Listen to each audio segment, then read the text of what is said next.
Hello বন্ধুরা, আমি আবারও একটি নতুন ভিডিও রেসিপি নিয়ে চলে এসেছি। রেসিপিটির নাম হলো ডিমের ঝোল। প্রথমে ডিমটিকে ভালোভাবে সিদ্ধ করে নিতে হবে। এরপর গ্যাসে কড়াই বসিয়ে কড়াইটিকে ভালো করে গরম করে নিতে হবে।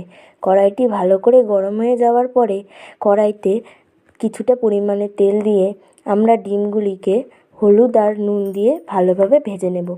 এরপর ওই কড়াইতে আমরা ফোড়নের জন্য তেজপাতা এবং জিরে দিয়ে একটু নাড়াচাড়া করে নেব।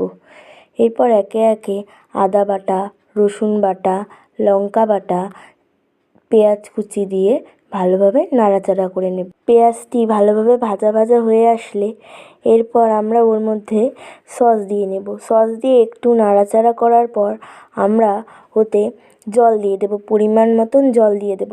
জল দেওয়া হয়ে গেলে জলটি একটু ফুটে আসার পর ওতে আমরা আগে থেকে ভেজে রাখা ডিমগুলি দিয়ে দেব। ডিমগুলি দিয়ে ভালোভাবে ফুটিয়ে নেব। ডিম দেওয়ার পর ওটিকে আমরা ভালোভাবে ফুটিয়ে নেব। এরপর ওটি ভালোভাবে ফুটে আসলে ওতে আমরা একটু গরম মশলা দিয়ে দেব। গরম মশলা দিয়ে হালকা নাড়াচাড়া করে নামিয়ে নিলেই রেডি আমাদের ডিমের ঝোল। ধন্যবাদ।